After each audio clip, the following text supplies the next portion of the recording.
Hello, guys. I'm Dr. Sabiha. I'm a doctor, an ICF certified life coach, and a sex educator. And I coach youngsters for their personal and professional development. In India, people with all the abilities also have lots of restrictions or some taboo when it comes on the topic of sex. So, whether it is with ability or without ability, that topic is still a concern. Now, why specifically with people with disability, we need to understand that disability. Is a condition which they're going through something in their life. And sex, which I always promote, is first an emotion. Now, the disability has nowhere touched the ability of having an emotion of sex. So let us be very clear with that. Now, when it comes of sex as an act, there may be some restrictions to them. And when we talk people with disability, this is a huge terminology. Under that umbrella, various different types of disability occur. Some may just have, I can't label like a big disability or a small disability, but someone may be a wheelchair born person, some may be disabled with their arms or with their legs or spinal injury or with traumatic brain injuries, speaking disability, hearing disability, any sort of disability we are considering as people with disability. Now, the moment we talk about sex, it is it is just considered कि just because they have gone through some physical trauma, sex has just disappeared from their life. This is assumed, which is totally wrong.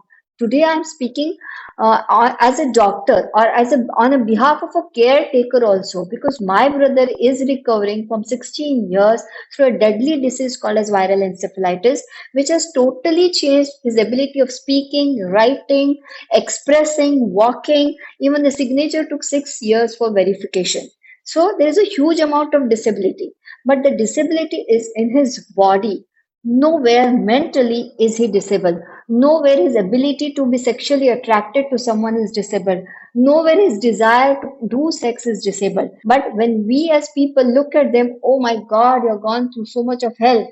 So that is from where it starts, which is very, very, very pathetic for that person, because somehow we are giving a strong message ki what is your primary goal? To be able or to lead a normal life.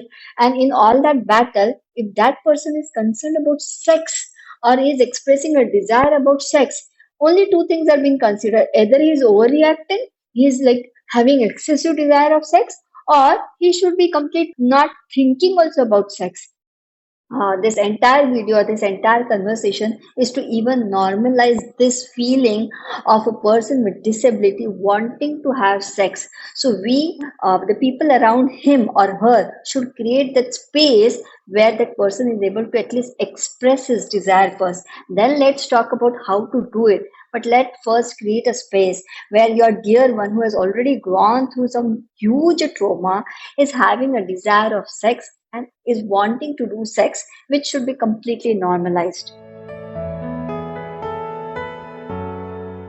Now, when we talk about sex as an emotion, as an act, we all know, and as a doctor, I would like to throw light on it. A simple sensual act can release so many happy hormones in your body. Like when we talk about oxytocin, it is called as a love hormone, and that love hormone has a huge role in creating a desired state in our body. Now, a person with disabilities already having lots of trauma in his life is already fighting on different fronts. The basic simple fight daily he or she has to maintain his state, because either the mirror reminds the person that you are physically disabled, either the society reminds the person that you are physically disabled, either the infrastructure reminds, because there are so many reminders for that person you are physically disabled. Now that is a fact which has been established, which has been daily reminded daily.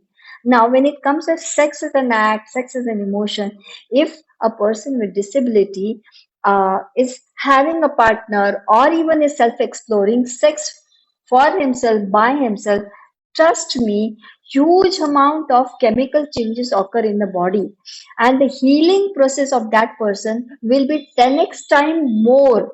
And that is what I have experienced it with my friend who is on wheelchair since last 30 years. She has a spinal cord injury and she is with catheter for last 30 years. A healthy civil engineer lady, a mother of a 2-year-old baby. 30 years back met with a fatal accident.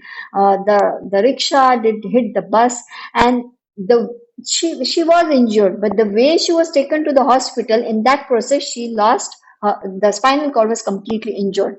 And that day till today she is on a wheelchair, but she manages all her activities. Now when her family and all other friends are very happy, knowing that she can do chapati and she can wash vessels and she has a raised daughter who is a doctor now. Now, me being a core friend, it's only me who knows she has strong sexual desires. She's hot, she's beautiful, she has all her parts intact. And important, let me tell you, the pituitary gland, which is up here in the brain, that is completely intact, which releases the hormone or the desire to want sex.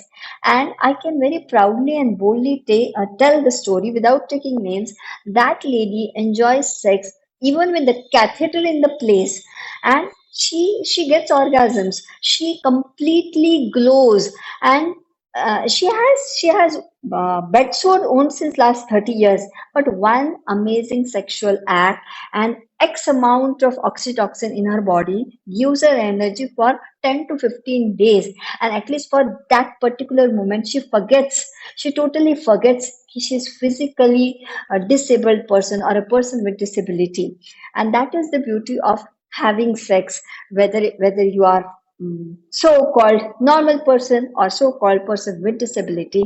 The sexual act begins here in the brain, in the pituitary gland. So the desire coming with me or to my friend, both get same desire, both get same amount. We are core soulmates.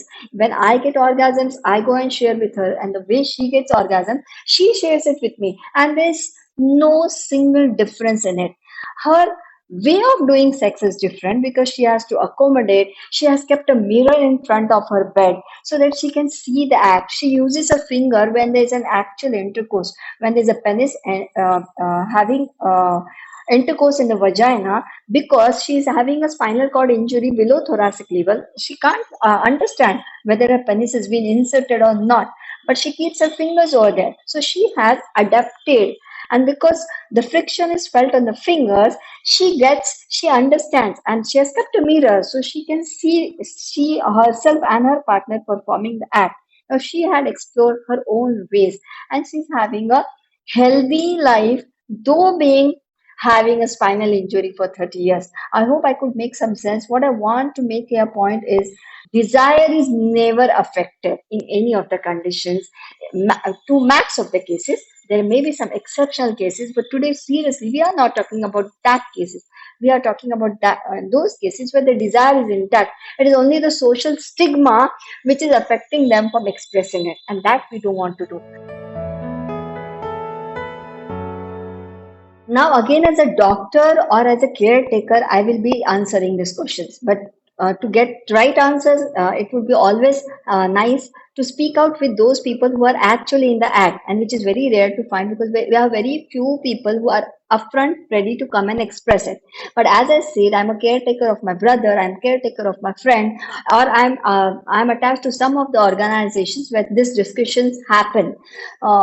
It always depends from person to person. There may be two people, there may be two people who are have one must be having a congenital deformity, because I have one more friend who is on a wheelchair, but she is since she was a 7 year old. So her physical disability is unique.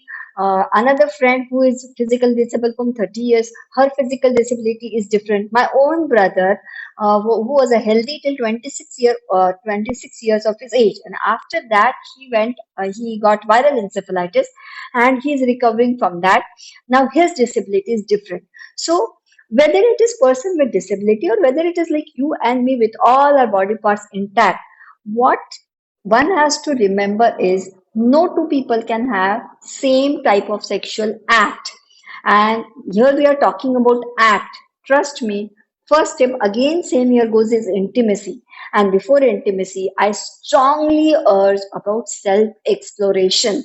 When I talk self exploration, it is about your body, it is about you exploring your body. Whatsoever the conditions are, whatsoever the type of disability a person must be having, what is important is that person exploring her own sexuality. the day she or he gets desire, there are so many tools, so many techniques, so many positions where one could get literacy, and so many coaches available who give you this literacy of how you can explore your own body first. Because believe me, until and unless you have explored your own body, how are you going to communicate it to your partner?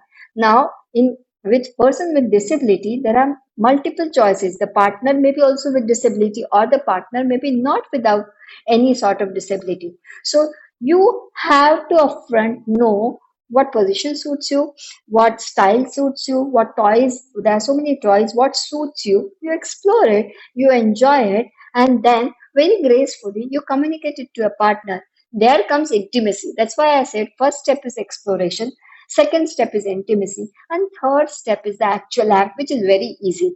But one has to go step by step. If these three steps are covered, any sort of sexual intimate act will be the beautiful and the most pleasurous act on earth. And that, from my friend's experience, I can again and again tell, after that act or during that act, it is like meditation, it is like you going into some another world where no one reminds you, or no one shows you the fact, you see, this things are not there with you, and how can you enjoy this, because it is in your own hands. You have the command, it is your body. Some part of the body is disabled, but maximum part that is coming from here, that is intact. So explore, then be intimate, and then go for that. That will be the simple mantra. When we talk about people with disability, remember it's a huge umbrella, and under this huge umbrella, there will be different scenarios. While I'm speaking, I'm just speaking it on a generalized level, because there can be disability which is congenital, there can be disability which is acquired because of some accidents or some issues happening. Now, similarly, when we are talking about penile erection or intercourse, so erection can be a very normal process even with a person with disability, or erection can be a completely issue in a person with all the abilities. So that concern, whether the penis is getting erected or not erected, is a medical concern first of all, which should be checked on with your doctor. Now, I assume कि there is no nerve damage or nothing has happened. जिससे penile erection नहीं हो रहा है. In that case, trust me, keep this in mind. Actual intercourse or a penis penetrating a vagina, this act is just the climax as an act of sex. Well, in any of the scenarios, the actual penetration or the actual erection and the ejaculation is the climax of what we are speaking.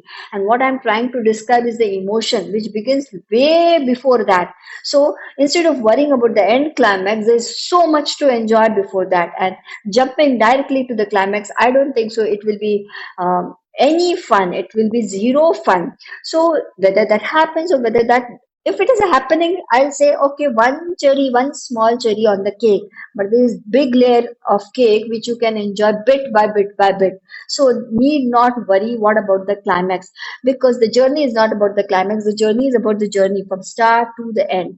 So whether erection is happening or whether erection is not happening, that concern a doctor, a medical practitioner can solve for you. Rest, how to create flavors and how to enjoy, how to make sex as an emotion, how nicely, gracefully you can express. Because in any sort of conditions, believe me, sex is an emotion to be expressed and not to be suppressed. A trauma or a congenital condition can snatch away from you the ability of being physically active, but nothing on this earth can snatch away from you the desire for that act. The desire to be sexually active is damn here, or is damn here in your heart. And nothing on earth till date has proved that is being snatched away. So your world may be shattered, but you're there to dream and having desires. Nobody can take that desire from your way. So stick to it, just express yourself and be and create in your own world. Thank you.